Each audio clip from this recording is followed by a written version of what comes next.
कभी तुम्हें ऐसा लगा है कि तुम पूरी कोशिश कर रहे हो, फिर भी कोई तुम्हें देख ही नहीं रहा।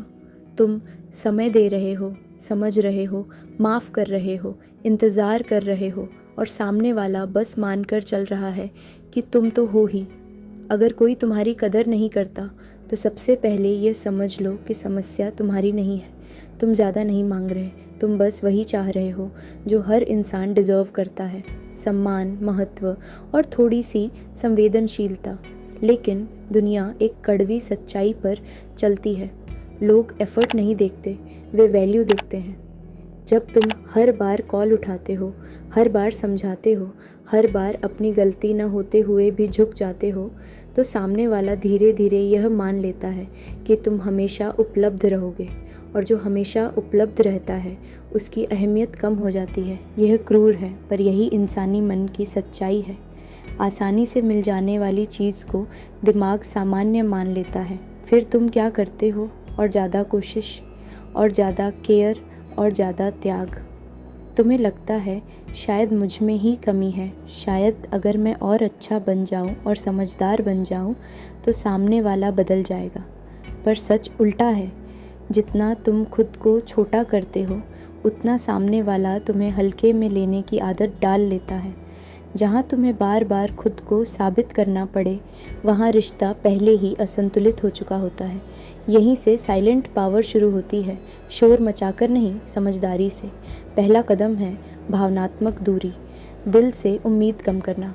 अगर वह करे तो अच्छा, ना करे तो भी तुम टूटो नहीं।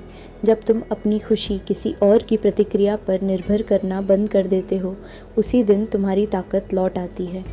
भावनात्मक स्वतंत्रता सबसे खतरनाक शक्ति है, क्योंकि वहाँ से कोई तुम्हें कंट्रोल नहीं कर सकता। दूसरा कदम है अपनी उपलब्धता कम करना, बिना ड्रामा के।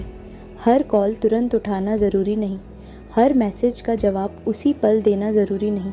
यह खेल खेलने के लिए नहीं, खुद की इज्जत बचाने के लिए है।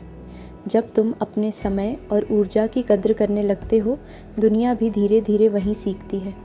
जो हर समय मिलता है वह सामान्य हो जाता है, जो सीमित होता है वही मूल्यवान बनता है। फिर आता है मिरर नियम, जैसा व्यवहार वैसी प्रतिक्रिया। अगर वह देर से जवाब देता है तो तुम भी अपनी ज़िंदगी में व्यस्त रहो। अगर वह प्रयास नहीं करता तो तुम भी अतिरिक्त ऊर्जा मत डालो। याद रखो, हर प्रतिक्रिया तुमसे शक्ति छीन लेती है। कभी कभी चुप्पी सबसे स्पष्ट संदेश होती है। जब तुम शांत रहते हो, सामने वाले के भीतर सवाल उठते हैं। वह सोचता है, यह बदल क्यों गया, यह पहले जैसा क्यों नहीं रहा, और वहीं से संतुलन बदलता है। साइलेंस डराता है क्योंकि उसमें कल्पना काम करती है। वहाँ गिल्ट जन्म लेता है, वहाँ अहंकार हिलता है। जब तुम शिकायत नहीं करते, बहस नहीं करते, बस शांत होकर अपनी दुनिया में व्यस्त हो जाते हो, तो सामने वाला पहली बार महसूस करता है कि शायद उसने तुम्हें हल्के में लिया था। लेकिन असली बदलाव बाहर नहीं, भीतर होना चाहिए।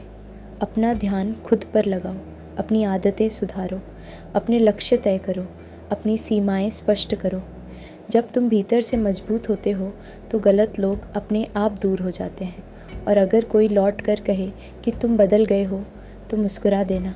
सफाई देने की ज़रूरत नहीं, तुम बदले नहीं हो, तुमने बस खुद को सस्ता बनाना बंद कर दिया है। कुछ लोग हमारी ज़िंदगी में सबक बनकर आते हैं, मंजिल बनकर नहीं। दर्द होता है, पर वही दर्द तुम्हें मजबूत बनाता है। आज खुद से एक वादा करो, तुम वहाँ नहीं रुकोगे जहाँ तुम्हारी कीमत नहीं है। तुम विकल्प नहीं हो, तुम बोनस हो, और कदर मांगने से नहीं मिलती। कदर तब मिलती है जब तुम खुद को कम करना छोड़ देते हो।